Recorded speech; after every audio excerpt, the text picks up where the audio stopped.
Hello mga ka-DIY. Sa video na to, ayusin natin tong motor na to. Ang problema po niya, once na uminit, naglo-lose compression na. Ayan, ano sa tingin yung sira? Ayan, yung valve niya okay naman. Hindi siya tukod, okay yung gasolina, yung spark plug natin okay naman. Hindi siya lean, hindi siya rich. Yung flow ng gas natin okay din. Ayan. Sa tingin ko to, ang problema niya is yung kanyang piston ring. Ayan. Hindi na maganda yung tension. Ayan. Kailangan ng piston ring natin dapat gumaganyan. Ayan. Ito, sa tingin ko, once na uminit, nawawala na yung tension ng mismong piston ring, kaya nagkakaganito. Ayan, ayun lang yung cause ng problema niya kasi yung kuryente niya hindi nawawala. Ayan, kahit tumirik muna siya, pag tumirik siya sa mainit na part, bigla na lang siya mawawalang compression. Pag tinapakan nyo itong padyakan, wala siyang compression. Pati kahit isa starter, wala rin. Kahit i-check yung valve, hindi siya tukod, nawawala yung compression. Kaya magpapalit tayo ngayon ng piston at piston ring sa motor na to.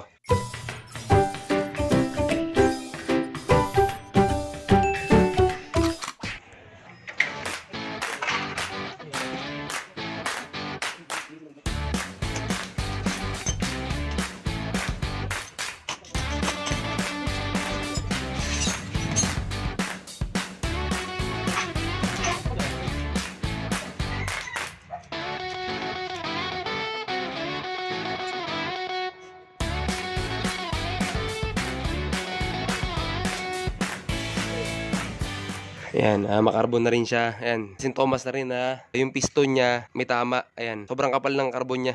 Indikasyon na may tama na rin yung ring. Bakit hindi nagkakaroon ng usok yung ganitong klaseng motor? Ayan, kahit medyo may problema siya sa loob ng mismong makina niya, hindi nag-uusok ng gusto. Ayan, ang dahilan nito dahil meron siyang EGR. Ang EGR na yan, yung exhaust gas, papapasukin ulit sa karburador. Yan, ayun yung nitrogen na kinukuha niya para yung emission ng ating mga motor, mas maganda yung sunog ng gasolina, tsaka yung mga carbon na nilalabas sa kanya, yung nag-iitim yung usok, yung nagpuputi yung usok, tanggalin niya lahat kasi dahil dito yon sa EGR. Etong design na to, nakakabit lang to sa mga 4 wheels na sasakyan. Ngayon, halos lahat ng motor ngayon meron ng ganito. Ayan, halos lahat nilalabas nila, kahit gasolina pa siya, may ganyan. Ayan, nilalagyan nila ng EGR para mas maganda yung performance ng motor, mas matulin, mas tipid, at saka mas malakas sumatak. Ayan, pag meron yan.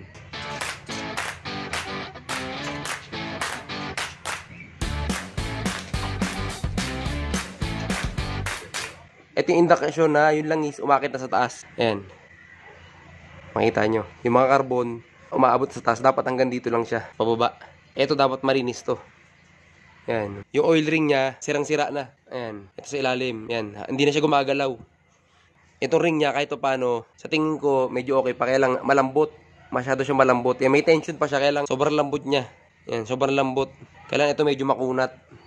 Ayan, para magandang kapit niya sa block natin. Indikasyon na to, kailangan natin palitan din. Ayan. Yung sa piston naman, okay pa itong piston. Pwede na pa natin ibalik kasi wala siyang gas-gas. Yan. Kung makikita nyo, may marking kasi to, may indikasyon na kailangan ng palitan. Yan, ito yung OEM, original na parts ng itong wave na to. Ito original siya. Yan, ano ang indikasyon na kailangan na palitan yung piston? Ayan, may makikita nyo yan, may mga guhit-guhit yan. Yan, yung yung pagkakataba sa kanya. Ayan, pag nakita nyo yung guhit, puro pababa na. Yan, indikasyon na ng kaskasyon. Pero pag ang guhit niya, puro pa ganito, ibig sabihin, hindi pa napudpud yung ating piston. Ayan, ay check din natin, ikakabit natin ulit sa mismong block para malaman natin kung talagang kailangan palitan yung piston o yung ring lang. Ayan, tignan nyo yung carbon deposit, sobrang kapal na. Ito, hindi maganda po to sa makina. Ayan, yung carbon na yun. Possible na bumara to sa valve natin, sa exhaust valve natin kasi sobrang kapal niya talaga. Ayan, ang kapal niya. Ayan. Yung carbon deposit, kaya nililinis to sa mga sinaunang 2-stroke na mga makina. Di ba mausok po yun? Normal na lagi silang nagpapalinis ng kanilang head. Ngayon, yung mga motor po ngayon, dahil sinabing 4-stroke, hindi na nila pinapalinis. Ayan. Etong mga carbon na to, once na kumapal to, at matanggal, umipit sa mga valve natin, sigurado titirik po yung mga motor natin. Ayan. Sobrang kapal niya na. Ayan. Kaya, ayan, ito maintenance natin to. Kailangan natin palitan natin ng ring. Yung oil ring, ayan, pansinin nyo. Hindi na siya open. Hindi na siya open. Dapat, same dapat siya nito. Ayan. Etong oil ring, dapat lagpas siya. Ayan, ganito. Kung titignan nyo, dapat lagpas siya dito sa mismong piston. Kung bagay ito piston, dapat lagpas siya. Ganyan siya dapat. Ito, pantay na. Lahat. Yan.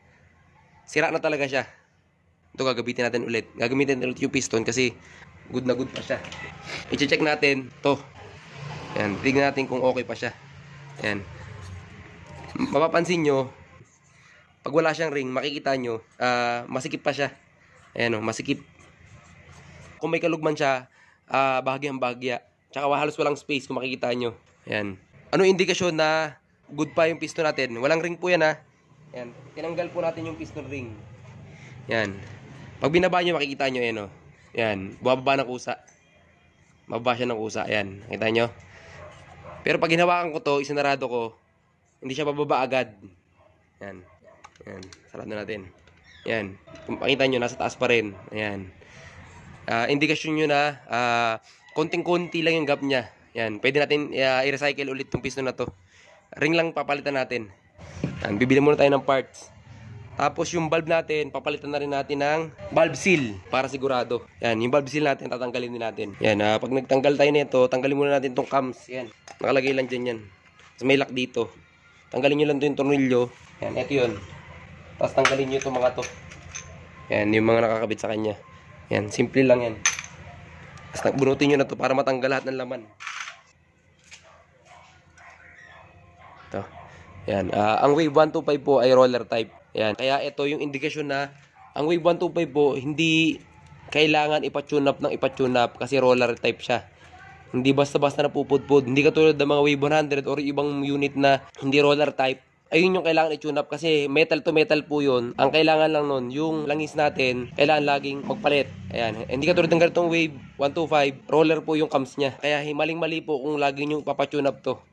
Ayan. Kung lagi nyo ipapatune up to, ibig sabihin may problema na talaga yung mismong motor nyo. Ayan. Never po siyang i-tune up. Ayan. I-tune up nyo lang siya talagang pag kailangan na yung medyo maingay, may lagitik kayo naririnig. Ayan. Tsaka tong Wave 125, may sariling lagitik po talaga to na parang ito yung tunog pero hindi po. Normal na tunog niya. Itong isa, ayan, pag ganito yung valve nyo, bisin okay pa yan. Ayan. Itong isa, ayan, indikasyon na naglo-lose compression siya kahit hindi tukod. Ayan. Ayan. Yung parting makikintab, ayan, lapat yan, ibig sabihin. Pero yung mga may part na itim, yan puro carbon, ibig sabihin, naipitan na ng carbon yan, loose compression talaga yung mangyayari. Ayan. Lilinisin din natin yan, tapos hahasain natin. Yan, tatanggalin natin yung valve. Gamit ko yung socket. Yan. One hit. Tanggal. Yan. Ganun lang po. Ganun lang po kasimple magtanggal ng valve. Yun. Ayan. Tama-tama pati valve natin sira na. Yung valve natin matigas na. Ayan o. Pag hinawakan nyo matigas. Kailangan malambot yan. Ayan. Papalitan din natin yan. Ayan.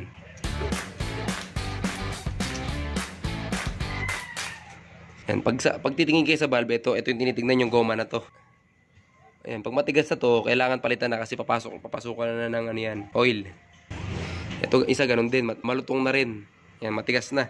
Dapat yung malambot. Ayan, palitan din natin to.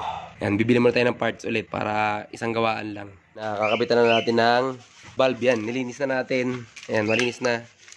Ayan, okay na siya, wala na rin siyang leak. Ayan, ikakabit ko na yung valve seal. Ayan. Yung mga valve seal pala, para pare-pares lang. Ayan, Wave 125 to, pero yung valve seal nilalagay natin yung pang Mio. Ayan, same lang naman sila. Ayan. Ikabit na natin.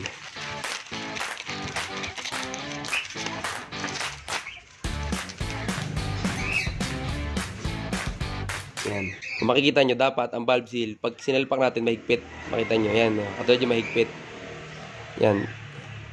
Ayan, nakita nyo? Ayan. Ganyan siya dapat. Hindi pwede yung pag inabit nyo yung valve, nalalaglag kasi sobrang lawlaw na. Kailangan medyo umakapit siya. Ayan. Yung pagkabit nito, ipapress nyo lang. Ayan, ganyan lang. Ayan, ipress nyo lang, okay na yun.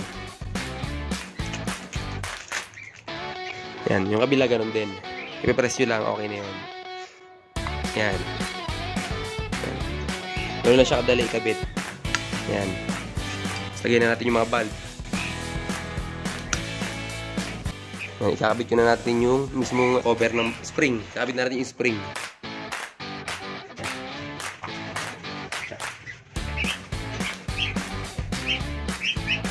Ayan, ito siya. Pinaka-effective na paraan, lagyan natin ng tela. Ayan, lagyan natin tela.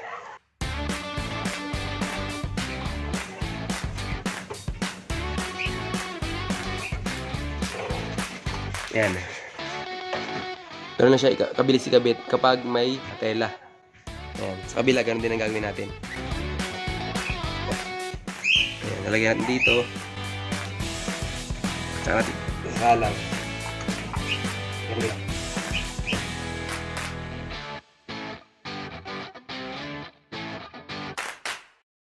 Ayan, okay na rin siya. Ayan. Okay na siya. Ready for installation na siya. Yan, ito yung kakabit natin piston ring. Yan. Paano natin malaman kung okay yung piston ring? Ayan. Yung gap niya. Ito yung ring. Ayan. May pagkakataon na, kung may magkatanong na dapat na bang i-rebore. Ayan. May pagkakataon na kailangan rebore, pero kailangan alam nyo muna yung pinagkaiba. Yan, kailangan, para ipa-rebore nyo, ibig sabihin, kailangan nyo na mag-oversize. Yan. Yun yung ibig sabihin, kaya kailangan nyo na mag-rebore. Or may gas-gas. Yan, ito wala pang gas-gas to. Wala pang gas-gas. Ayan, susukatin natin yung ring sa ilalim. Testing natin. Ayan. Kung makikita nyo yung gap, halos wala pa siyang pagitan. Ayan. Ibig sabihin okay na okay pa yung cylinder natin. Ngayon, testing natin sa ibabaw naman. Kasi ito yung nagagasgas. Yung ilalim, hindi. Ayan. Ayan. Kung makikita nyo, napakalit ng gap niya. Sobrang liit. Ayan, ibig sabihin okay na okay pa po. Pasok pa po sa standards yung bore niya. Pero kung may malaki na po yung agwat, kailangan na yun yung panahon na kailangan mag-rebore na tayo. Ayan, paano naman magkabit ng ring? Ayan, papakita ko na rin kung paano magkabit ng ring. Pag nakabit kayo ng ring, siguraduhin nyo na, katulad na second hand to, hindi second hand. Ito po yung dati niyang piston. Kailangan siguraduhin nyo yung mga butas na yan ay hindi clog. Kailan open lahat yan. Ayan, sundutin nyo yan kung maaari. Ayan, pag naglinis kayo, susundutin nyo yung mabutas. Kasi dyan dumadaan yung langis para pumasok sa loob. Ayan, para hindi siya, kasi pag nabara yan, automatic, once na nagkaroon ng langis to, imbis na bababa, malalaglag, aakyat. Ayan, kaya magkukos ng carbon. Ayan, pag nagkabit kayo nito, syempre, una yun lagi yung spring. Sige, ito yung kakabit nyo. Alternate, gagawin natin, alternate.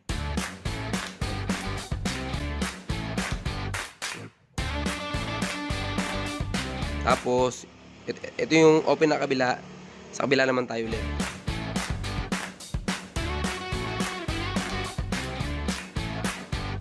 Ayan. Okay na siya. Ngayon, dalawang ring lang natira. Ayan. Paano malalaman dito yung pangalawa tsaka yung una? Ayan. Pwede ba sila magkabaligtad? Pwede naman, kaya lang pwedeng mabali itong isa. Ayan. May color code po sila. Yung black, laging secondary po yun. Ayan. Lagi nyo patatandaan, secondary siya. Kasi para sa compression po to. Ayan. Ito naman yung pumipigil sa yung pagsabog. Ayan. Pag sumabog siya, ito yung pipigil naman yung isa. Ayan. Ang normal yan, ang lagi nasisira ito, tsaka itong oil. Itong gitna, bihira. Ayan. Pero syempre pag nasira yan, sabay-sabay nyo papalitan.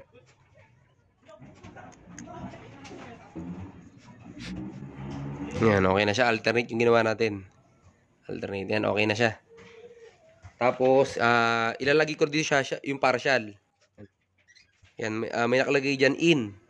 Yung in, doon natin nalagay yung sa intake. Yan. Kung ganito yung makina, nasa ibabaw yung ating intake. Yan, kaya dapat nakaibabaw siya. Yan, bakit hindi natin kailangan baligtarin? Yan, kasi ang piston natin, napupudpud din po to. Siyempre, galaw siya ng galaw. Naooblong din siya ng bahagyang-bahagya. Pag naoblong siya ng bahagyang-bahagya, pag inikot natin to, mag-iiba na naman yung groove niya. Ayan. Kaya sunduin natin yung dati niya. Kung nasan yung in, ayun ulit babalik natin para hindi magkaroon ng problema.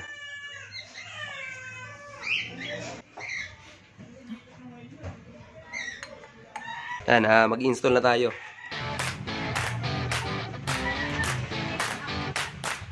Ayan, lalagyan natin ito ng oil or grasa. Huwag yung lalagyan pag pandikit. Dumi lang po yun sa makina. Ayan.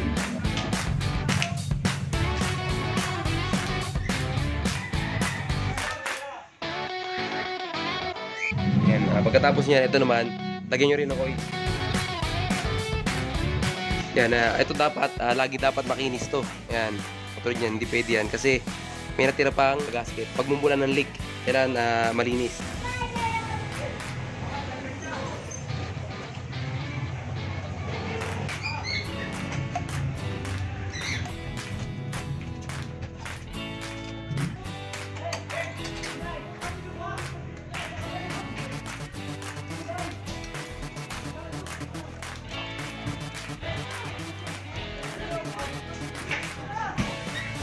Yan, pag okay na yan, lagyan natin ulit ng oil. Oil or grasa. Yan, yun yung magsisilbing gasket natin. Kasi lalapat ng gusto yung mismong ilalagay natin dyan. Yun ang purpose niya. Yan. Ito ibabalik nyo rin. Yan, importante to yung pinakadawel niya. Yan. Tapos ilalagay natin ulit yung, ayan, nga pala, wala pa ng laman to. Yan, ilalagay ko muna.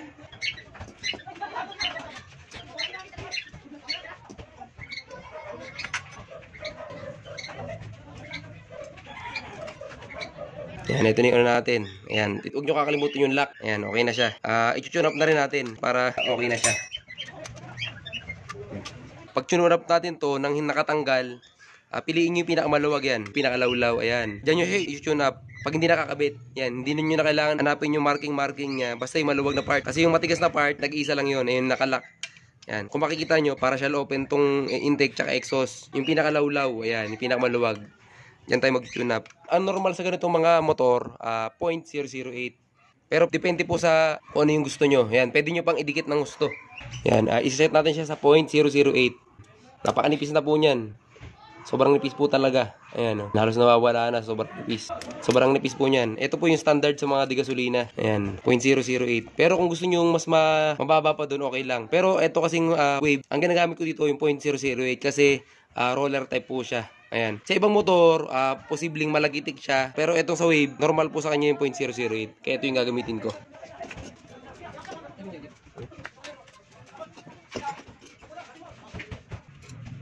Ayan. Pag kinabit nyo, kailangan, ayan, halos walang kalog po yan. Ayan. Kung mapapansin nyo, tingnan nyo. Ayan. Halos walang galaw yan. Ayan, kasi 0.8 lang ginawaan muna natin. Ayan. Kailangan to medyo makunat dapat. Ayan. Pero pwede ko pang higpitan. Higpitan ko na konti.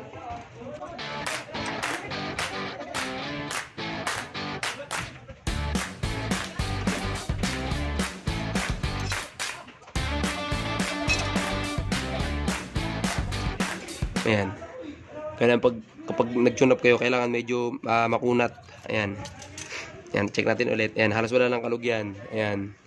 Meron man, konting-konti. Ayan. Kabila, ganun din. Ayan, kasi lawlaw na to.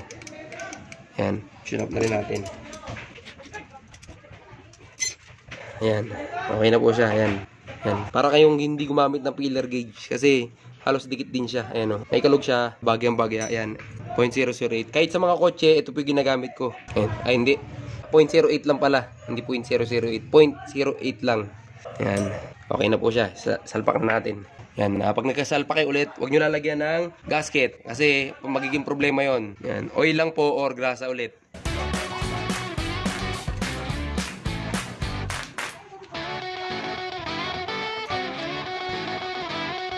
Ayan. I-check natin mamaya dito yan. Sa gilid kung okay na. Procedure ng pag-timing. Ayan. Tanggalin yung dalawang cover ng wave. Tapos titignan nyo letter T. Ayan. Ayan, okay na po yan. Itatapat nyo yung guhit. Ayan. Yung guhit na malapit sa T. Ayan. So, tignan nyo to kung okay na. Ayan. Sa tingin ko pantay na yan. Ito yung timing mark nya. Ito, yung tuldok.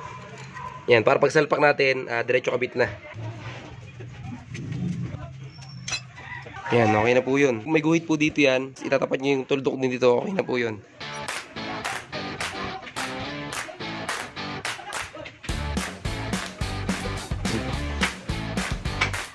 Okay na po siya. Ayan, sarado na natin.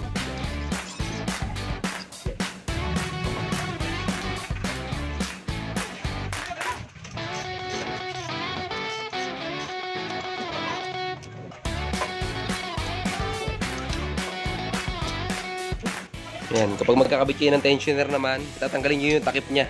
Tsaka nyo pipihitan ng screw. Huwag nyo pupersahin.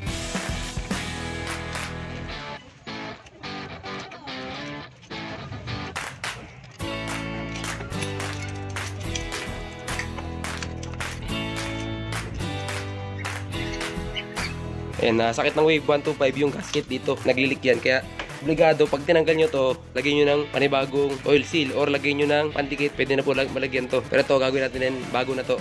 Ayan. Kasi prone ang mga ganitong klaseng cover sa leak. Ayan.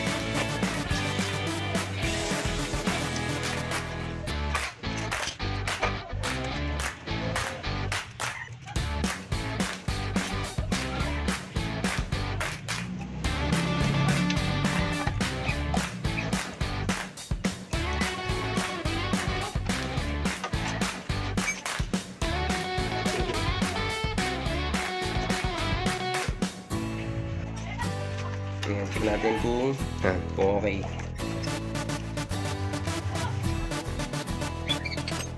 Yan, patayin natin.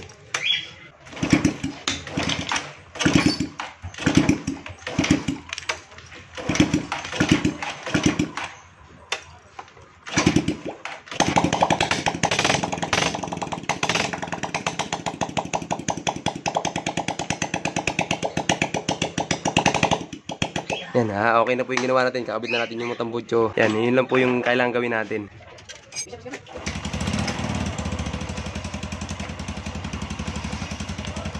Yan, okay na po siya. For break-in na po ito. Yan, kapag bago piston, break-in po yun. Sa makina, yun yung normal na bine-break-in, yung piston. Yan, kaya dapat ito, parang brand new ulit yung takbo niya. Yan, okay na po. Sana may natutunan kayo ulit sa video nito. Then, thank you po.